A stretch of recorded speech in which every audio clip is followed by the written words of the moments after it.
Olá, vamos começar mais um assunto aqui interessante no nosso canal. Hoje a gente vai falar um pouquinho sobre o ITBI. Eu já adianto, o tema de hoje ele serve para alguns outros estados, tá? Porque o ITBI é um imposto municipal, mas que abrange aí todos os municípios, estados. Mas o vídeo de hoje eu vou falar em alguns pontos específicos para o ITBI de São Paulo, capital.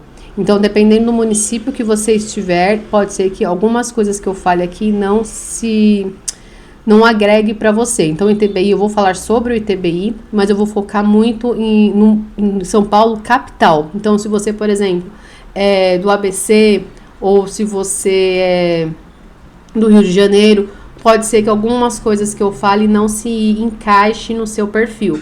Então, dependendo, pode ser que você está assistindo esse vídeo procurando alguma coisa específica para você e não se encaixe. Então, antes de começar, deixa seu like, se inscreva no canal, ative o sininho, não se esqueça, é muito importante para você ver os próximos vídeos que eu faço e me siga nas redes sociais. Então, o que é o ITBI? O ITBI significa Imposto de Transmissão de Bens e Imóveis e é cobrado quando você adquire um imóvel por meio de compra e venda. Não só compra e venda, tá, gente? Então, se você compra um imóvel em leilão, por exemplo, se você tem que pagar também esse imposto ITBI.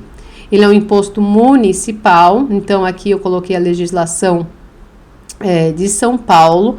Então, se você não é de São Paulo, não serve para você essa legislação, mas é um imposto municipal, ou seja, cada município tem aí a sua alíquota e algumas regras que diferem. Atenção, ITBI não se aplica em herança ou doação. Nesses casos é o ITCMD, que é o imposto estadual. Então, hoje eu vou falar do ITBI, que é o imposto municipal, que se aplica em caso de compra e vendas, tanto compra e venda financiado, tanto compra e venda por instrumento particular, que é a escritura, tanto por leilão de imóveis, tá? Se for falar de doação, abertura de inventário, herança, tudo isso não é o ITBI, é o ITCMD. Então, quem paga ITBI quando? Quem paga ITBI é sempre o comprador do imóvel, salvo se disposto em contrário nos contratos. Então, pode ser raros casos, mas existem que no contrato o vendedor que paga o ITBI, mas em regra é o comprador quem paga, tá? E o pagamento precisa ser feito antes do registro da escritura no cartório de registro de imóveis. Sem a guia de ITBI, o cartório não registra. Então, ou seja, você foi lá e comprou seu imóvel. Se comprou por instrumento particular, foi feito um contrato com uma imobiliária ou com um advogado, né? E aí as partes assinaram. Se foi um contrato particular, tem que levar até o tabelião de notas para fazer uma escritura particular e esse documento é levado ao cartório de registro de imóveis para registro na matrícula imobiliária. Entre o tabelionato de notas e o cartório de registro de imóveis, que é onde tem a matrícula, nesse meio tempo tem que ter o pagamento do ITBI. Não adianta você chegar com toda a documentação lá no cartório de registro de imóveis e pedir para registrar o contrato, a escritura no seu nome, porque eles não vão registrar sem o pagamento do ITBI. O mesmo se aplica quando é financiado. Você vai lá no banco, assina o seu contrato de financiamento. Legal. Sai feliz e contente do banco, normalmente com 4 vias do contrato. Depois que você pegou esse contrato, não basta você ir até o cartório de registro de imóveis e registrar na matrícula, que eles não vão registrar. Você precisa pagar o ITBI e juntar no rol dos documentos. Então, tem que ter o contrato, cópia dos documentos das partes, comprador e vendedor, e tem que ter a guia do ITBI e o comprovante de pagamento. Sem isso, o cartório não registra.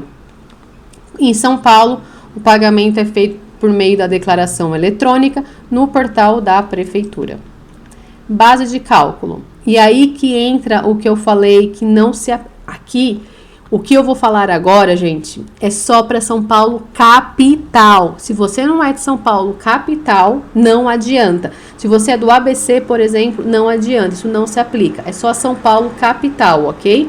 Então, o que acontece em São Paulo capital? Aqui em São Paulo capital, o valor para a base de cálculo do ITBI, a prefeitura usa 3 bases de cálculo.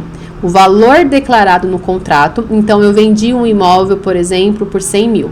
o valor venal do IPTU, que é o valor para base de cálculo do IPTU, vamos supor aí 120 mil, e o valor venal de referência, que é um valor que a prefeitura fala que o imóvel está valendo no mercado, por 150 mil. Então, percebe que a gente tem 3 valores? 100 mil, valor da transação, 120, valor para base de cálculo do IPTU, e 150, que é o valor de que a prefeitura considera que o imóvel vale no mercado. O maior valor entre os 3 é usado para base de cálculo do ITBI. Puf! Explosão, eu sei. O maior valor entre os 3. É assim que funciona? Mais ou menos. O correto é isso mesmo. O maior valor é a base de cálculo do ITBI. Só que tem que ser o maior valor entre o valor declarado no contrato.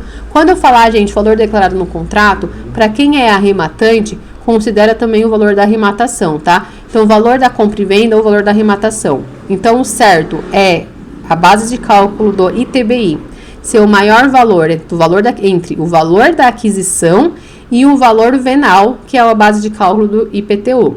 Se esse terceiro valor for maior entre os 3, que é o valor venal de referência, aí é inconstitucional. Aí, nesse caso, cabe mandado de segurança. Então, no exemplo que eu dei, que o valor da transação foi 100 mil, o valor venal de IPTU 120 e o valor venal de referência 150. A base de cálculo seria o 150. Olha a diferença que iria ser. Faz os cálculos aí de 3% sobre esses 3 valores. Percebe que ia ser um valor super maior do ITBI?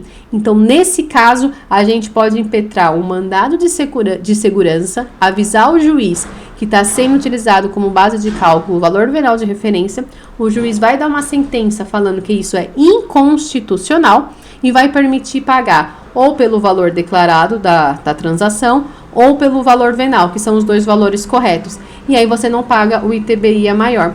Só que para isso tem que impetrar o mandado de segurança. Não adianta você ir na prefeitura, não adianta você arrumar barraco na fazenda, não adianta. Para você conseguir anular a questão do valor venal de referência, apenas com o mandado de segurança. E aí, fazendo isso, na hora que vai gerar a guia de ITBI, tem um campinho que a gente tica. Existe ação, nesse processo, nessa emissão de guia, existe ação judicial. Aí vai ticar e vai colocar o número do processo e aí você consegue colocar o valor manual. Então, isso é muito importante para quem é de São Paulo, capital. Problemas e discussões. Diversas decisões do STF e do Tribunal de Justiça já reconhecem que o ITBI pode ser cobrado com base em valor de mercado. E aí é o que eu estava falando exatamente agora. Eu não vou repetir, porque isso aqui é mais um resumo do que eu falei. E está falando da questão da inconstitucionalidade. Então, se o valor para base de cálculo do ITBI for o valor venal de referência, que é o valor atribuído pela prefeitura, que ele considera que o imóvel vale no mercado, esse valor é inconstitucional. Já temos decisões do STF, já temos decisões do Tribunal de Justiça de São Paulo, então já temos uma base bem consolidada nesse sentido. Então, o mandado de segurança é uma ação. Eu não costumo falar para ninguém, para nenhum cliente, que as ações são 100% garantidas, porque nenhuma ação é 100% garantida, porque o nosso judiciário ele é muito instável. Mas essa ação em específico de mandado de segurança, ela é uma ação aí 99% garantida, tá? Isenções. Em alguns casos específicos, pode haver isenção ou redução do ITBI, como incorporação de imóvel à pessoa jurídica em pagamento de capital, transmissão entre cônjuges na partilha, imóvel adquirido com financiamento. Então, parte do que está sendo financiado pode ter isenção do ITBI, mas para isso precisa de uma análise técnica, tá? Porque existem sim casos específicos que cabem isenções, que cabem reduções. Só que é um rol muito extenso para eu poder falar aqui para vocês em vídeo, são termos muito técnicos, é um rol muito extenso, então esse vídeo acabaria ficando um vídeo de 2, 3 horas e ficaria muito cansativo, e aí até vocês iriam um pouquinho se confundir nas explicações. Então, é mais fácil contratar um advogado ou um especialista de sua confiança, e ele faz a análise técnica e verifica se no seu caso específico cabe uma redução, cabe uma isenção de ITBI. E aí eu já não estou mais falando só de São Paulo capital. E aí eu tô falando de todos os municípios do Brasil, tá? Como emitir a guia em São Paulo, então eu volto agora para São Paulo, capital. Então vai entrar na prefeitura e vai ter o campo para preenchimento por meio do documento que é DI-TBI. Então você consegue emitir o formulário para pagamento. Os outros municípios não fogem muito disso. Cada prefeitura tem lá em cima um campinho serviços, e aí vai ter IPTU e TBI, você consegue emitir a guia. Então, ITBI é um passo obrigatório na compra e venda, sem ele você não registra, e lembra do que eu já falei, canso de falar, sem registro você não é o proprietário. Você pode ter uma escritura, pode ter um contrato de compra e venda, mas se você não registrar ele na matrícula, você não é o proprietário diante a legislação. Então, você precisa levar o seu documento a registro na matrícula imobiliária. E para registrar na matrícula imobiliária, você precisa pagar esse imposto. Tá? Esse material ele fica disponível para download gratuito, é só seguir, acessar aqui a descrição aqui embaixo e vai ter o link. Onde acompanhar meu trabalho? Jus Brasil, LinkedIn, site.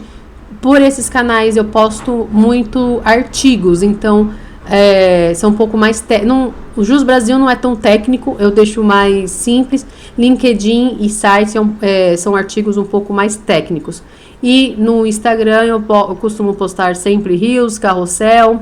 Então vocês conseguem me achar, acompanhar meu trabalho por lá, conseguem entrar em contato comigo. No meu Instagram tem meu WhatsApp, tem meu e-mail. Então, meios de me achar não falta, tá? Então, se você tem alguma dúvida, quer conversar sobre algum ponto específico que não foi explicado nesse vídeo, entre em contato comigo, vamos marcar uma reunião, vamos conversar e resolver seu problema, tá? Não deixem de me seguir nas redes sociais, que isso é muito importante, hein? E não esquecem de ativar o sininho. Até a próxima, a gente se vê!